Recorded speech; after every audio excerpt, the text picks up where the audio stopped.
kerjaannya nggak cuman ya dikurung gitu, terus nggak ngapa-ngapain, bengong-bengong aja, nggak begitu. Mereka lebih sibuk dari kita. Dan itu kami menyerap narapidana sekitar hampir 100 orang narapidana yang bekerja di situ.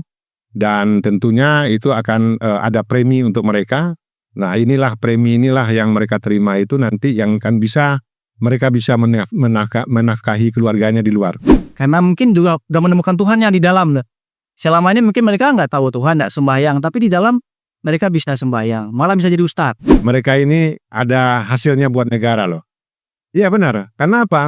Mereka memberikan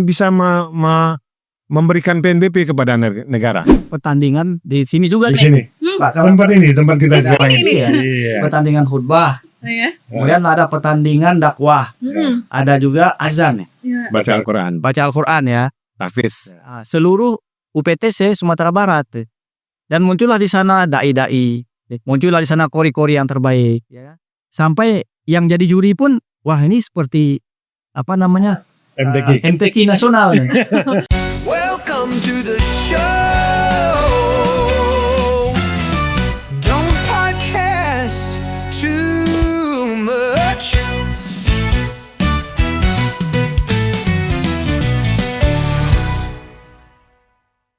Hai Sobat RRI, Don't Podcast Too Much is back and I'm your host Rini Kamal.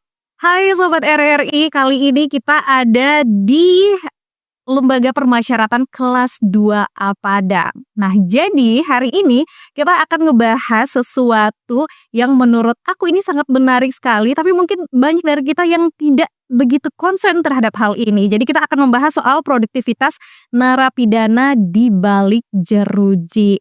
Nah, ini tuh sangat seru sekali sebenarnya untuk kita bahas. Kenapa? Karena lapas yang kita tahu sebagai tempat menjalani hukuman ya, tapi sebenarnya punya tugas yang lebih berat di balik itu. Untuk itu bakal kita bahas bersama para expert kita yang sudah ada di sini juga. Nah, jadi di sini Sobat RRI udah ada Kepala Lembaga Permasyarakatan kelas 2A Padang, ada Bapak Junaidi Rizan. Halo Bapak. Halo. Sehat ya Pak ya? Waalaikumsalam. Sehat. Manis banget nih senyumnya Pak Junaidi nih. Terus juga ada Pak Zulfikri yang merupakan Kepala Bidang Pelayanan dan Pembinaan Kanwil Ditjenpas Sumatera Barat. Pak Zul. Ya. Sehat Pak? Alhamdulillah sehat. Alhamdulillah sehat Pak. Jadi sekarang kita ada di lapas kelas 2A Padang.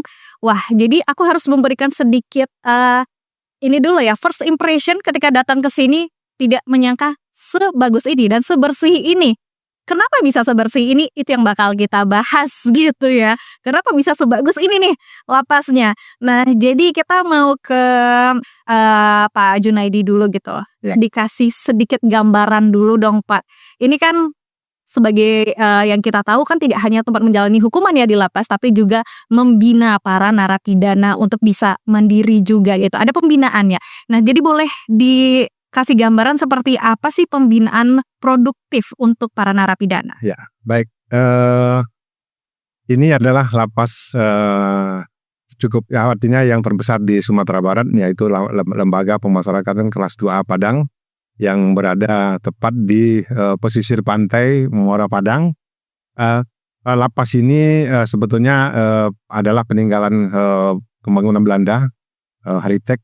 Jadi lapas ini bisa menampung sebanyak 400 lebih narapidana sesuai dengan kapasitas, tetapi sekarang diisi dengan 807 orang. Sehingga mengalami over kapasitas sekitar 100%.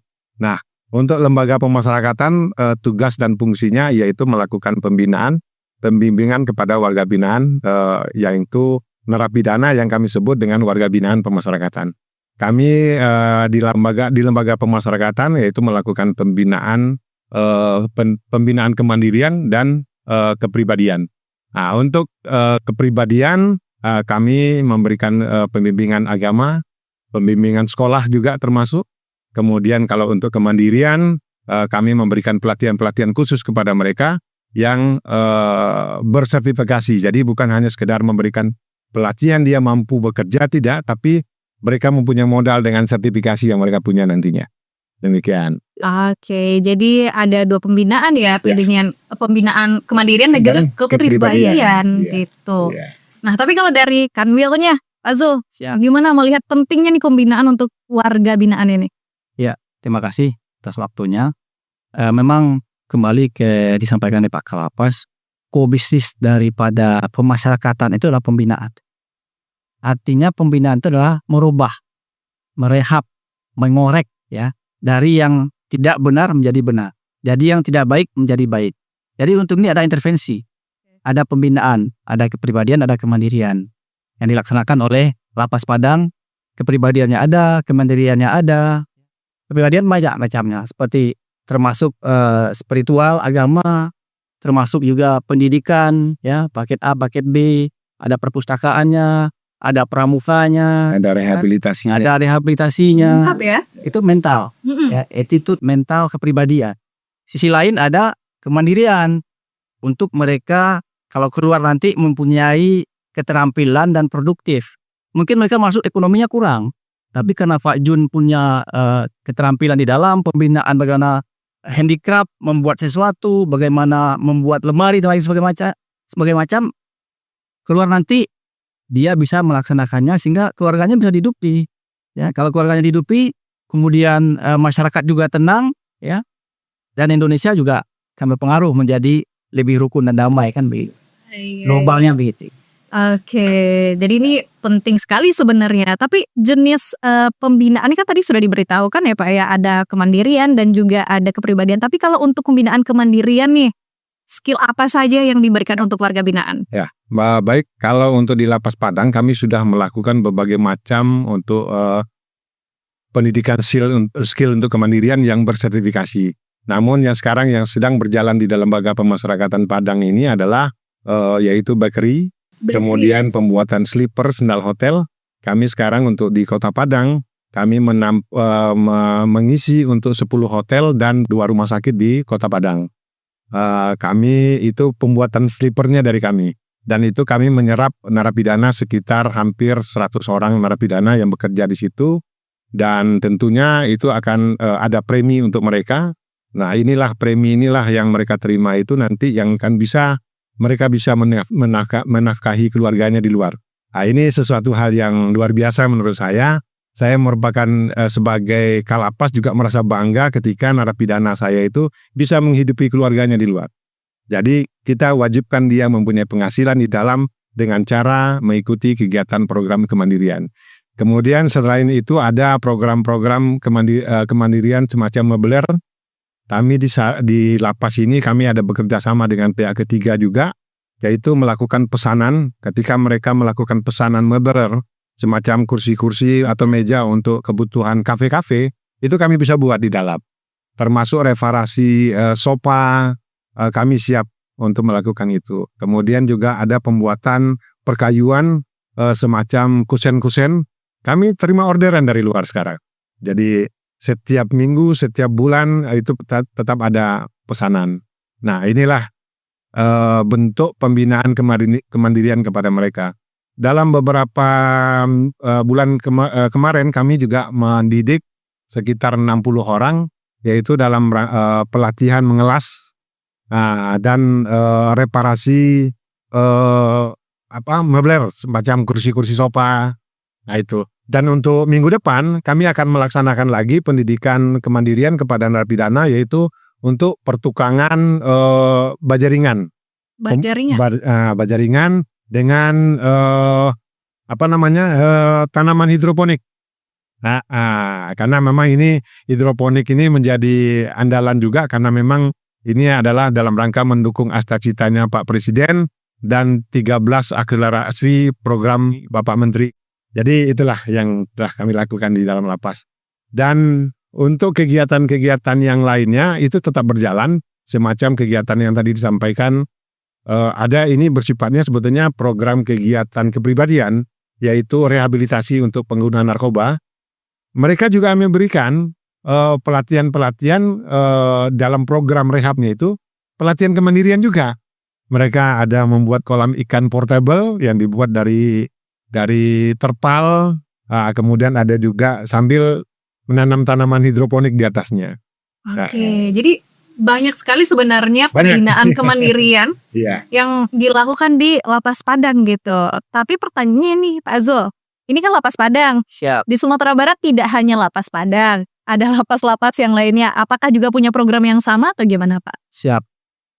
Kita di Sumatera Barat ini ada 25 unit pelaksana teknis. Yang 2 balai pemasyarakatan, yang 23 tuh lapas dan rutan. Nah, kantor wilayah kita membuat kita tetap tegak lurus ya.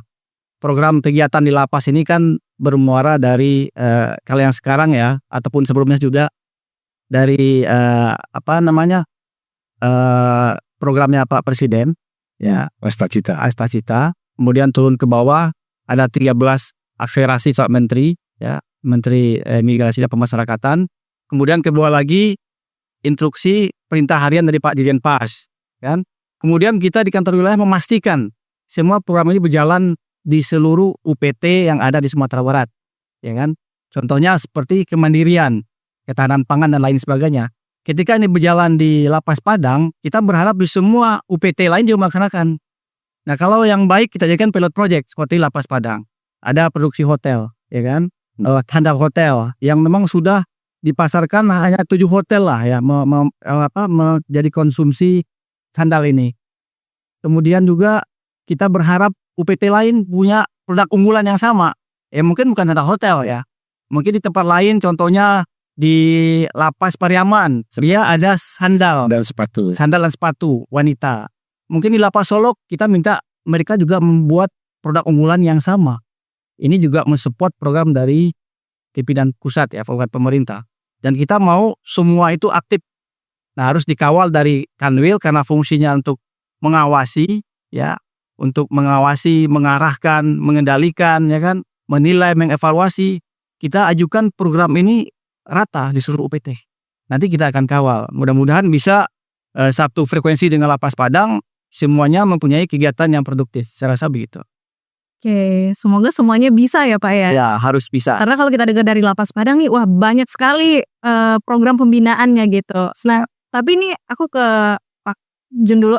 Kalau misalkan untuk kan dari sekian banyak nih pembinaan yang dilakukan. Nah, dengan 800-an narapidana ini, warga binaan ini, seperti apa sih Pak untuk membaginya gitu? Karena kan ini tergantung passion masing-masing juga ya. Nah, itu gimana Pak cara menentukannya? Baik, kita sebetulnya di lapas itu mekanismenya sudah ada ya. Mulai dari awal mereka masuk, kita sudah melakukan namanya penelitian awal itu yang dilaksanakan oleh Balai Pemasyarakatan. Itu di sanalah mereka melakukan asesmen awal itu, mencatat mereka, kemudian kita salurkan sesuai dengan minat dan bakatnya masing-masing. Jadi dari awal mereka masuk itu kita sudah lakukan asesmen. Nah, kita asesmen, kemudian setelah dia melaksanakan sepertiga dari hukumannya di lapas ini, baru kita tempatkan dia pada pos-pos pekerjaan sesuai dengan passionnya masing-masing, sesuai dengan hasil asesmen itu masing-masing. Jadi pengklasifikasian mereka itu layak dikerja di tempat yang mana, yaitu dari asesmen awal itu.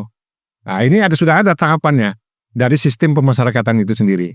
Oke, jadi memang sudah ada sistem asesmennya. Jadi ini akan diarahkan sesuai dengan minatnya masing-masing gitu ya Pak ya. Oke. Nah, ini dia yang menjadi pertanyaan kita semua juga nih. Dengan banyaknya program binaan tadi, nah ini bagaimana promosinya dari Kanwil sama dari Lapas tuh seperti apa promosinya untuk karya-karya yang sudah dibikin sama warga binaan ini Pak? Baik, itu saya jawab. Kebetulan karena memang ini saya sekarang lagi mengikuti PKN, Diklat PKN 2. Proyek perubahan saya itu terkait dengan UMKM. UMKM saya itu proyek perubahan saya itu saya beri judul Transformasi Digital UMKM di Lembaga Pemasyarakatan se-Sumatera Barat. Ini adalah saya mau merubah yang selama ini yang kita lakukan pemasaran secara manual, yaitu dari internal saja misalnya, yang selama ini misalnya kita produk misalnya ya mungkin orang-orang sekitaran lapas, kemudian keluarga narapidana yang membeli produknya mereka. Nah, di dalam proyek perubahan saya itu nanti kita akan sudah mulai menggunakan e-commerce, kita akan melakukan pemasaran di platform digital nanti yang bisa juga ini ke pemerintah daerah. Nah, untuk melakukan itu semua, kita harus mempunyai dasar yang kuat UMKM kita yang ada di dalam lapas. UMKM yang ada di dalam lapas ini selama ini di lapas dimanapun di Indonesia itu kan tidak banyak ya yang sudah mempunyai UMKM yang mempunyai legalisasi semacam NIB, nomor induk berusaha yang dikeluarkan oleh nanti oleh dinas pelayanan satu pintu yang ada di Pemda itu. Nah, sekarang untuk di Lapas Padang sebagai pilot project-nya nanti UMKM yang ada di Lapas Padang ini nanti akan kita urus untuk NIB-nya. Nah, kemudian dari produk-produknya juga nanti akan mendapatkan legalisasi dari pemerintah daerah. Sehingga untuk pemasaran keluar itu lebih bagus, apalagi dipasarkan melalui pasar e-commerce tadi.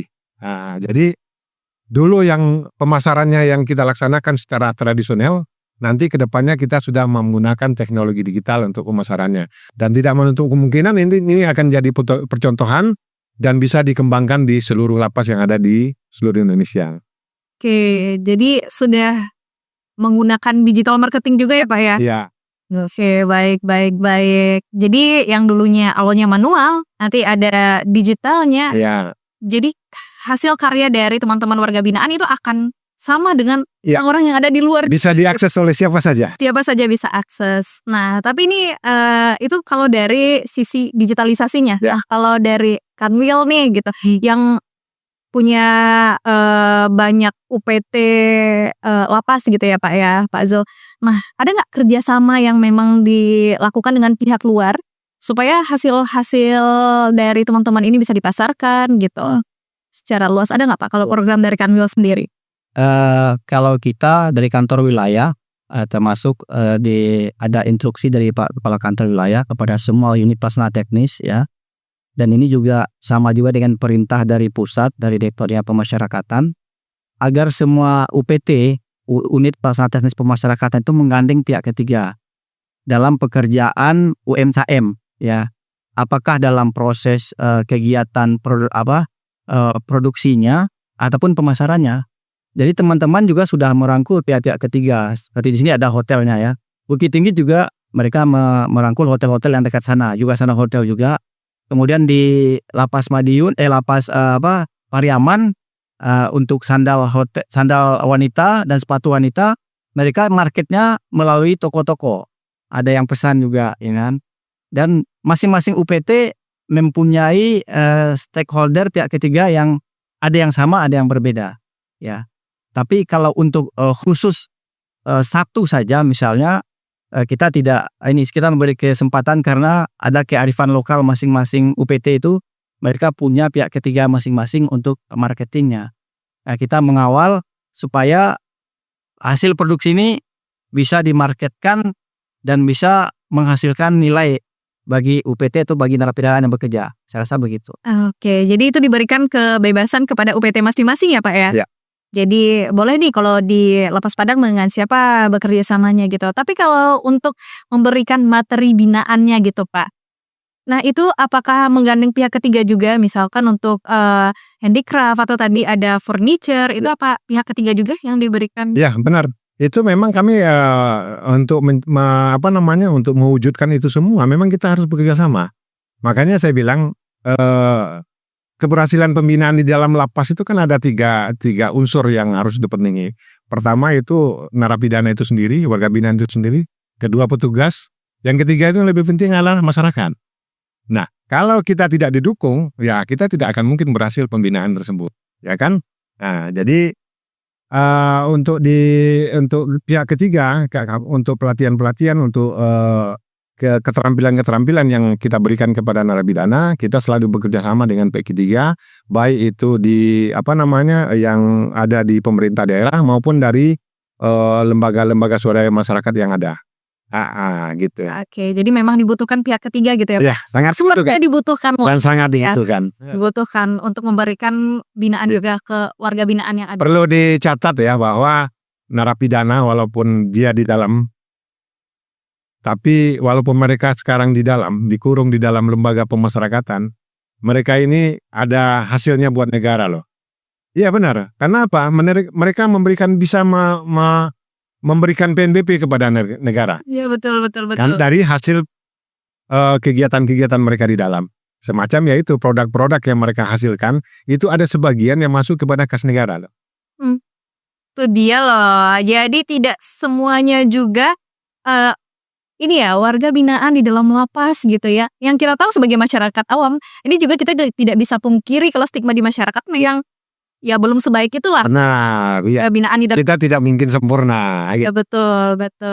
Tapi ini kalau ada yang mempertanyakan kenapa warga binaan keluar dari lapas tuh punya duit. Iya, mereka punya tabungan. Ini jawabannya ternyata.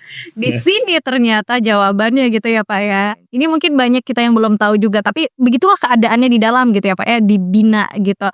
Nah tapi tentu Pak dibalik semua pembinaan, dibalik semua keberhasilan dan dibalik semua produk-produk yang dihasilkan oleh teman-teman di sini pasti tantangannya ada, apalagi ini manusia gitu ya. Kita aja tuh pasti ada setiap orang beda lah gitu. Apalagi ini ada ratusan orang Pak yang akan dibina gitu. Apa tantangannya Pak? Kalau dari Kandul sendiri, laporan dari berbagai UPT apa ini yang bikin Kandul pusing nih tantangannya? Ya mungkin kalau kita lihat dari pelaksanaan pembinaan dijelaskan ada kepribadian, ada kemandirian. Nah, setiap manusia itu kan mempunyai karakter yang berbeda. Mereka mungkin tak bisa bekerja untuk melaksanakan kemandirian kalau kita belum asah kepribadiannya. Ini nih suatu hal yang harus berdampingan nih, kepribadian dengan kemandirian nih. Ketika mentalnya, agamanya, spiritualnya, kesehatannya, makannya yang bergizi, ya kan, kebutuhannya dipenuhi, mereka sehat, mereka bahagia, ya. Karena mungkin juga udah menemukan Tuhannya di dalam. Selama ini mungkin mereka nggak tahu Tuhan, nggak sembahyang, tapi di dalam mereka bisa sembahyang, malah bisa jadi ustadz. Iya. Ya, jadi kemarin kita sempat melaksanakan pertandingan di sini juga Di nih. sini. Tempat kita Di sini sekarang nih. Iya. Pertandingan khutbah, Iya. kemudian ada pertandingan dakwah, ada juga azan, Baca Al-Quran. baca Al-Quran ya. Tahfiz. Nah, seluruh UPTC Sumatera Barat, dan muncullah di sana dai-dai, muncullah di sana kori-kori yang terbaik, ya.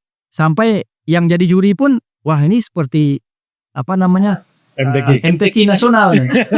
Kenapa? Oh, ya? Karena banyak waktu untuk belajar di dalam. Ya. Kalau saya selalu menanamkan pada teman-teman, semua manusia itu tidak ada yang tidak bersalah, tidak ada yang tidak berdosa. Yang sebaik-baik orang yang berdosa itu adalah orang yang bertaubat. Iya. Nah, boleh jadi orang yang bersalah ini lebih baik daripada orang yang biasa-biasa saja. Nah, ini jadi kalau dilihat bagaimana mengatasinya, ya kepribadiannya harus dimaksimalkan. Oke. Sehingga kalau ini sudah ini, baru dengan kegiatan produksinya Pak Kalapas mereka lebih semangat lagi. Jadi tidak hanya fokus di sini saja. Kalau mentalnya nggak diperbaiki, mereka keluar bekerja tapi masuk lagi nanti. Kalau sininya sudah diperbaiki, insya Allah nggak. Mudah-mudahan mereka di luar produktif dan nggak masuk lagi. Saya rasa begitu. Kalau saya sampaikan juga pendidikan kemandirian kepribadian yang ada di dalam lapas Padang ini ya. Kami bekerja sama dengan sebuah yayasan, yaitu namanya Yayasan Darul Iman. Itu rutin setiap hari mereka melakukan pendidikan agama, terutama untuk pengaji. Jadi kami ada setiap pagi mengaji, ada malam Jumat Yasinan. Jadi kemudian ada lagi program mereka yang menurut saya secara pribadi itu luar biasa, yaitu program puasa sunnah Senin dan Kamis. Nah, nanti ini kan kebetulan Kamis ya. Nanti kita berikan tempat fasilitas untuk berbuka di masjid. Biasanya kan kalau sudah jam 6 itu kan kami sudah kunci. Nah, tapi khusus mereka yang melaksanakan puasa sunnah di hari Kamis, kami berikan kebebasan untuk mereka berbuka puasa di masjid. Nah, kemudian untuk Yayasan Darul Iman terus terang aja sangat membantu kami. Setiap pagi mereka ada pengajian dan belajar mengaji setiap pagi. Setiap pagi. Kemudian untuk apabila mereka pada malam hari di dalam kamar, kami juga dari bantuan dari teman-teman dari Yayasan Darul Iman mendidik seorang narapidana yang nantinya bisa kita tempatkan di setiap kamar yang bisa mampu memberikan pembelajaran mengaji kepada teman-temannya yang di kamarnya yang belum bisa mengaji. Oke, jadi ini sempat kita bicarakan juga tadi sebelumnya nih Sobat RRI ya, bahwa di satu kamar itu ada satu ustadznya, ada satu guru ngajinya gitu ya. Emang luar biasa banget ini. Tapi nih Pak Jun, Pak Zul tadi pas aku masuk ya, seperti yang aku bilang tadi, first impression ini sangat berbeda dengan lapas yang ada di bayangan aku, dan aku juga bisa melihat ada depot air minumnya, ada dapurnya terlihat bersih sekali, tempat makannya udah bersih sekali. Katanya pernah ditawarin jadi dapur MBG, Pak. Gimana tuh ceritanya? Benar, udah kami memang dari tawarin. Sebetulnya kami mendukung ya, karena memang itu adalah programnya Pak Presiden. Kami sangat mendukung. Cuman kami mempunyai keterbatasan dari dapur itu sendiri, karena memang dapur yang ada di dalam tempat kami ini adalah untuk digunakan untuk memasak untuk kebutuhan makanan mereka narapidana yang jumlahnya 800 orang sekian. Nah, kalau kami kita jadikan juga itu sebagai dapur MBG, tentu akan berbenturan waktu dan orang-orangnya nanti akan bekerja. Mungkin agak susah kami untuk mengatur, akan menyita waktu. Takutnya nanti MBG-nya terlambat, makanan narapidananya yang terlambat itu lebih bahaya lagi. Nah, Itu lebih bahaya ya, Pak? Iya, lebih bahaya lagi. Cuman alhamdulillah ya memang dapur kami ini sudah dapur higienis, sudah ya boleh dikatakan udah standar resto lah gitu kan. Oke, Gitu. oke, memang terlihat sih Pak. Kita baru datang lihat, oh bagus juga nih. Peralatannya sudah stainless semua. Oke, semuanya memang fasilitasnya memang di ini kan ya, diutamakan gitu. Tapi itu di Lapas Padang, gimana Pak Zul? UPT lain apakah fasilitas dan anggaran yang diberikan itu sama untuk setiap UPT-nya atau seperti apa? Pertama kita bicara fasilitas ya. Fasilitas kan tak terlepas dari anggaran. Ya mungkin anggaran itu dari pusat itu mungkin sama turun ke bawah. Sama ya mungkin jumlahnya terbatas dengan kegiatan yang agak kita akui lah. Apalagi ada efisiensi sekarang. Cuman walaupun anggaran terbatas, kita memaksimalkan semua kegiatan. Contohnya untuk kegiatan kerohanian, ya kita dari kantor wilayah membuat surat kepada edaran seluruh lapas rutan di Sumatera Barat ini untuk melaksanakan program pesantren. Contohnya kan itu. Nah ini bisa tidak sama dengan pihak ketiga. Dan juga pesantren itu pesantren yang terukur dengan programnya, dengan modulnya, dengan ijazahnya. Kemudian juga semua UPT harus membuat gugus depan pramuka. Nah kalau Lapas Padang sudah punya gugus depan pramuka. Sudah kena juara lah. Udah pernah juara. Ada. Tapi UPT lain masih proses membuat gugus depan pramuka. Sehingga sudah ada nomornya, ada programnya, ada kegiatannya. Kita minta semua harus 100%. Begitu juga dengan PKBM. Mereka yang tidak bisa tulis baca, yang aksara, buta aksara, yang paket B, paket C, harus difasilitasi. Sehingga mereka keluar nanti punya ijazah, bisa bekerja, bisa mandiri, bisa menjadi manusia yang seutuhnya berguna lah bagi dirinya, bagi keluarganya, bagi masyarakat. Maka perlu intervensi dari kita, dari kantor wilayah, dari semua lapas yang ada di Sumatera Barat, memberikan intervensi pembinaan yang meningkatkan kualitas mereka, sehingga mereka jadi yang tidak produktif menjadi produktif, jadi yang tidak baik menjadi baik, sehingga berguna bagi dirinya, bagi keluarganya, bagi masyarakat kalau sudah keluar nanti. Oke, nah ini nih dari yang tidak baik menjadi baik, yang tidak produktif menjadi produktif. Nah, gimana itu Pak mengukurnya? Apakah pembinaan ini sudah berjalan sebagaimana mestinya? Sudah menghasilkan warga binaan yang produktif setelah keluar dari sini? Apa itu terpantau gitu Pak? Kalau dari Pak Jun dulu, apa itu terpantau dari lapas sendiri? Oh, kalau jadi begini, memang kalau agak sulitnya karena kita di lapas ini ya, karena kita di lapas itu hanya sampai di depan pintu sana itu sudah di luar tanggung jawab kita. Jadi mereka di luar itu seperti apa kita tidak mentahu lagi. Tapi ada kalau seandainya dia melakukan mendapatkan pembebasan bersyarat. Kalau mereka mendapatkan pembebasan bersyarat, ada lagi satu lembaga yang nanti akan melakukan pengawasan dan pembimbingan, yaitu Balai Pemasyarakatan. Jadi mereka lah nanti akan melakukan pengawasan dan pembimbingan terhadap kalau dia sudah di luar, kalau dia sudah mendapatkan pembebasan bersyarat, statusnya bukan narapidana lagi, sudah menjadi klien pemasyarakatan. Itu. Jadi bisa terpantau itu di Balai Pemasyarakatan. Nah, itu bisa terpantau. Berarti batasnya kalau dari lapas sih dari sampai pintu ini ya.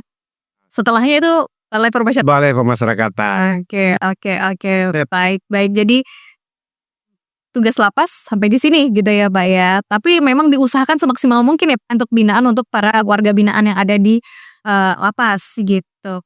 Ada lagi satu program lagi yang kita tunggu-tunggu juga ini. Mudah-mudahan nanti sukses. Kami akan narapidana kuliah nanti rencana. Narapidana Ya, kuliah. kami akan menggandeng perguruan tinggi. Kemudian kami mendata narapidana kami yang terputus kuliah. Kemudian karena suatu kasusnya mereka masuk ke dalam, itu bisa dilanjutkan di dalam lembaga pemasyarakatan. Kami sekarang lagi menjajaki mendata narapidana. Kami akan bekerja sama dengan pihak perguruan tinggi nanti yang ada di luar yang mau bekerja sama dengan kami. Ya, jadi memang tidak sampai paket aja tadi ya, Pak ya. Iya. Bisa. Jadi sampai kuliah pun bisa. Ya. Dan kita juga ada online sekarang kan. Harus off. Tidak harus klasikal kan? Betul. Jadi memang ternyata lembaga permasyarakatan itu memikirkan dari Kanwila juga memikirkan sebegitunya ya supaya teman-teman warga binaan keluar dari sini kembali menjadi orang-orang yang bisa diterima oleh. Ini salah satu dari programnya Pak Menteri kita, Pak Dirjen kita juga untuk memberdayakan untuk narapidana itu bisa sekolah, jangan putus sekolah gitu. Jadi jangan sampai seperti itu ya. Kalau tujuannya secara kontekstual tuh mereka tuh menyadari kesalahannya, memperbaiki diri, dan tidak lagi mengulangi perbuatan yang melanggar hukum. Nah, ini intervensi yang pembinaan baru ini terwujud. Apakah yang kemandirian, apakah kepribadian disampaikan oleh Pak Kalapas tadi. Oke, jadi ada 3 poin itu sebenarnya harus dicapai gitu ya. Dan intervensinya inilah pembinaan inilah yang diberikan oleh Saos dan juga Tandil untuk teman-teman warga binaan yang ada di sini. Oke, tapi aku boleh ke Pak Jun dulu, dari sekian banyak produk yang dibikin nih sama teman-teman di lapas kelas 2A Padang ini, yang paling lumayan cuannya yang mana, Pak? Sekarang sleeper hotel. Jadi sekarang itu kita memproduksi untuk 1 minggu aja. Contohnya satu hotel aja. Kita ngambil hotel Santika aja. Itu 1 bulan mereka order ke kami itu 6.000 pasang sendal hotel. Jadi sekarang kita ada 10 hotel, ya kan? Nah, memang pesanannya berbeda-beda. Nah, tapi yang paling penting bagi saya, ini dapat menghidupi atau menghasilkan uang kepada warga binaan sebanyak 50 orang. Nah, ini yang paling penting bagi kami. Jadi makanya itu tadi yang kita bilang, narapidana di dalam itu mereka juga menghasilkan uang dan juga memberikan sumbangan kepada pemerintah berupa PNBP dari hasil karya mereka di dalam. Nah, ini adalah cita-cita semua lapas menurut saya. Ya, semuanya ya, Pak ya. Semuanya kalau bisa ini ya. Kalau bisa 800-nya punya. Iya nih. Cuman kita keterbatasan ya. Keterbatasan alat, sarana prasarana. Jadi tidak mungkin tertampung semuanya. Dan juga tadi klasifikasi, ada yang mempunyai bakat minat di sana, ada yang tidak gitu. Oke. Tapi ada nggak, Pak, momennya nih? Misalkan nih orang-orang udah tahu nih ini ternyata adalah produk dari lapas, yang tadinya excited melihat produknya, ternyata dari lapas nih gitu. Karena kita tidak bisa menyampingkan stigma orang di luar juga. Labeling yang diberikan di luar itu gitu. Itu yang saya bilang tadi kan, memang tantangan kita itu kalau 3 unsur tadi itu terpenuhi, mungkin akan berhasil. Tapi memang dukungan masyarakat ini memang perlu kita terus kita sosialisasikan terus dukungan masyarakat ini terhadap produk warga binaan. Saya bilang saya punya pengalaman kayak kita ada ada pabrik, boleh katakan pabrik walaupun kecil-kecilan ya, bakery. Itu pernah dipasarkan di luar, di kafe-kafe di luar, yang awal-awalnya mulai laris. Setelah beberapa lama kemudian, setelah diketahui dari mereknya bahwa ini diproduksi di lapas, mulai turun. Ini sebetulnya yang membuat kita sedih juga sebetulnya. Kenapa kok diberikan stigma seperti itu? Tapi memang begitulah kenyataannya. Namun anak-anak di dalam kami terus berikan support, jangan patah semangat. Tetap bekerja dan lakukan pembinaan-pembinaan yang ada di dalam lapas gitu. Walaupun memang pernah ada pengalaman seperti itu. Iya, benar. Tapi kita usahakan tetap ini ya tetap bisa kreativitas, tetap bisa berproduksi juga dan tetap diterima masyarakat. Nah itu dia bahwa mungkin tidak banyak orang yang tahu juga di dalam lapas itu seperti apa, binaan apa yang diberikan oleh lapas sendiri, oleh Kanwil juga untuk warga binaan gitu, untuk membuat mereka produktif lagi gitu. Tidak semua kita tahu dan sekarang nih Sobat RRI kamu sudah tahu kan kalau warga binaan di dalam lapas itu kerjaannya nggak cuman ya dikurung gitu, terus nggak ngapa-ngapain, bengong-bengong aja, nggak begitu. Mereka lebih sibuk dari kita. Tadi itu Pak Jun sempat bilang juga tadi sama Pak Zul, kalau warga binaan itu makannya 3 kali sehari. Itu on time, beda sama kita. Kita ngiluarnya belum tentu makan 3 kali sehari gitu loh Pak. Kadang nih Kak, aduh udah makan belum ya gitu ya. Tapi ternyata di sini memang kehidupan mereka diatur sedemikian rupa dan juga produktivitasnya benar-benar dijaga gitu. Cuman intinya Mbak mungkin memang kalau kita lihat fungsi 3 pilar tadi, ada narapidana, petugas, masyarakat. Jadi masyarakat itu udah terlibat dalam pembinaan ya cuma. Jadi ketika mereka keluar, mereka sudah paham. Ya. Jadi kalau mereka tidak terlibat dalam pembinaan, taunya keluar saja, mungkin dia merasa aneh kan. Iya betul. Nah kalau mereka sudah kawal dari awal, kemudian mereka keluar juga diterima, tiada stigma. Karena stigma ini kan membuat mereka terkucil, tidak punya teman. Lalu mereka, mendingan saya masuk lagi kan gitu. Jadi kalau kita menerimanya dengan prinsip memang semua manusia ini tempatnya salah dan dosa ya kan. Belum tentu orang yang di luar itu tidak masuk, dia bersih dari dosa, belum tentu juga kan. Ya mungkin Tuhan tutupin dosanya dia, tapi ini yang dibuka ya. Jadi kita welcome aja, terima mereka, rangkul mereka supaya mereka lebih baik lagi. Jangan mereka gara-gara tidak diterima, dikucilkan, masuk lagi jadi residivis. Karena mendingan teman saya di dalam saja yang nerima saya, kan gitu. Itu Bu, jadi saya harap teman-teman di luar, masyarakat mampu dapat menerima mereka yang sudah keluar. Karena mereka sudah berusaha memperbaiki diri nih, menjadi orang baik, ya kita harus terima mereka. Saya rasa begitu. Itu dia tugas kita sebagai masyarakat ya Pak ya. Bisa menerima mereka lagi karena ya gimana pun seperti kata Pak Zul tadi, manusia tempatnya salah. Betulan yang ini aibnya kebuka aja sama yang lain ya. Ya betul. Jadi kita berharapnya juga ke depannya nih dari masyarakat sendiri itu bisa tidak pandang bulu lah terhadap teman-teman yang baru keluar gitu ya. Karena mereka di dalam juga sudah dibina sedemikian rupa supaya bisa produktif lagi ketika keluar dari lapas gitu. Oke deh. Nah tapi kalau dari Pak Jun nih, aku penasaran juga kalau tadi Pak Zul bilang nih sampai ada yang jadi residivis karena udah keluar masuk lagi aja deh gitu. Ada kejadiannya nggak Pak Jun? Oh ada, itu pasti ada lah. Ada. Kalau di lapas ini ada ya? Pasti ada. Alasannya Pak saya masuk lagi aja Pak, kayaknya di luar gak seru, saya di dalam aja gitu. Iya, yang jelas gini Pak, Bu ya, ya itu tadi kadang-kadang kita memang faktor tadi yang 3 faktor pilar tadi itu ya masyarakat, memang harusnya ya mendukung program pembinaan yang ada di dalam lapas sehingga mereka itu ketika mereka kembali di masyarakat itu mereka diterima sebagai warga masyarakat. Makanya kita ada namanya program asimilasi sebetulnya. Itu adalah dalam rangka pemulihan kesatuan hubungan antara narapidana dengan masyarakat. Nah, cuman kadang-kadang ketika kita melakukan asimilasi mereka bekerja di luar, kadang-kadang penerimaan di masyarakat tidak seperti yang kita harapkan. Nah, terpaksa program itu tidak bisa berjalan dengan baik. Contohnya, kita ada namanya program asimilasi bekerja sama dengan pihak ketiga. Untuk mencari pihak ketiga saja yang mau menerima mereka untuk bekerja di luar itu susah. Nah, karena label yang mereka tempelkan kepada mereka tadi adalah narapidana tadi. Nah ini, jadi makanya saya sebagai kepala lembaga pemasyarakatan ya mengharapkan ya seperti itu. Tapi memang harapan itu bukan harapan saya, mungkin harapan kita semua lah. Mengharapkan supaya narapidana itu setelah dia bebas itu bisa diterima oleh masyarakat. Nah itu. Memang kita tidak menutup mata yang namanya lembaga pemasyarakatan itu pasti ada plus minus ya. Karena ada juga yang sukses, ada juga yang tidak sukses. Betul. Ada, jadi ya sebagai petugas ya kita siaplah dengan hal itu semua. Yang penting kita sudah melakukan apa yang harus kita lakukan sebagai petugas kemasyarakatan. Ya demikian.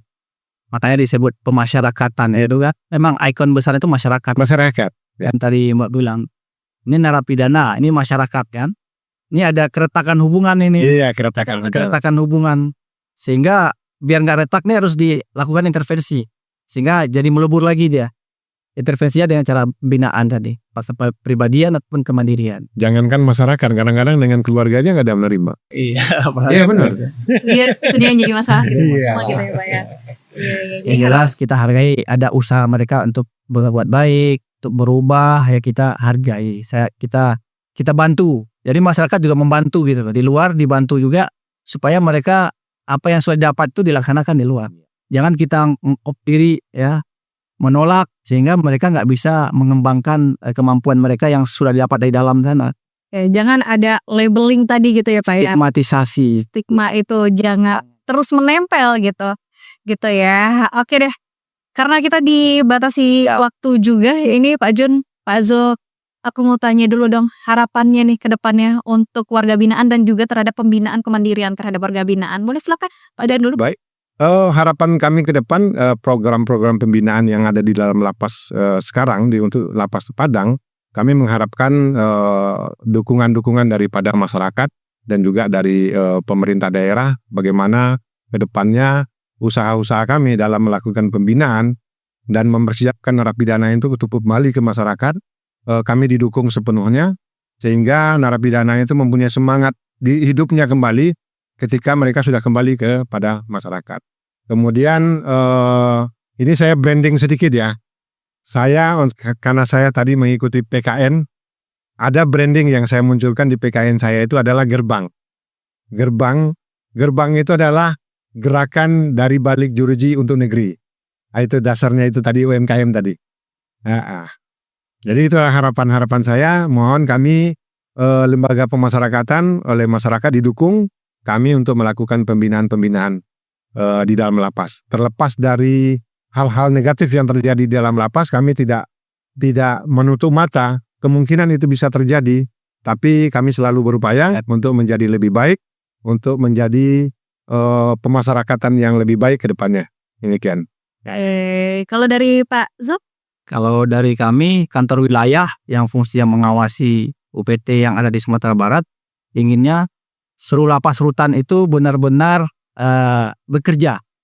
Jadi tidak parsial. Jadi hidup penjara itu, lapas itu hidup dengan kegiatan-kegiatan. Kalau dulu orang bilang sangkar kan, ini sanggar. Jadi banyak kegiatan-kegiatan. Contohnya kita kepengin pesantren itu 100%. Jadi semua narapidana tahanan itu ikut pesantren, ikut nyantri. Jadi masuk napi, keluar santri. Itu harapannya begitu. Pramuka juga sama. Jadi semua yang ada bakat di kepramukaan, kita libatkan untuk melakukan kegiatan pramukaan. PKBM juga sama. Semua UPT yang ada di Sumatera Barat harus punya PKBM, harus punya pramuka, harus punya pesantren, harus bergerak, harus berpikir, harus bekerja, harus berubah jadi baik. Jadi tidak hanya 100 yang bekerja cuma 10, 5 ya. Sebenarnya di sini yang bekerja dari sekian taruhlah 100 orang. Ke depan nambah lagi. Ya, sehingga benar semua itu punya kegiatan tuh. Oke lah, yang ada kemandiriannya 100, kepribadiannya 200, pramukanya sekian, pesantrennya sekian. Jadi semua jadinya bekerja, semua berbuat. Jadi tidak parsial. Nah, kalau narapidana itu sudah banyak bekerja dan berpikir, yang negatif hilang. Mereka akan lebih cenderung setelah melakukan kegiatan, mereka ibadah, istirahat, tenang. Nggak ada lagi pikiran-pikiran yang, tapi kalau mereka nganggur, nggak ada kegiatan di dalam, pikiran negatif muncul.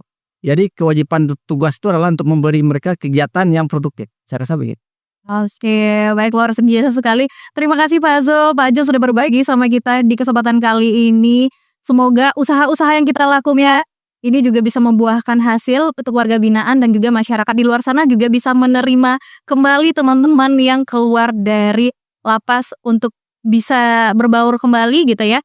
Dan juga diterima sebagaimana manusia pada layaknya gitu ya. Oke deh Sobat RRI, itu dia episode kita untuk kali ini. Terima kasih atas atensinya dan kita bakal balik lagi di episode selanjutnya. Sampai jumpa. Welcome to the show.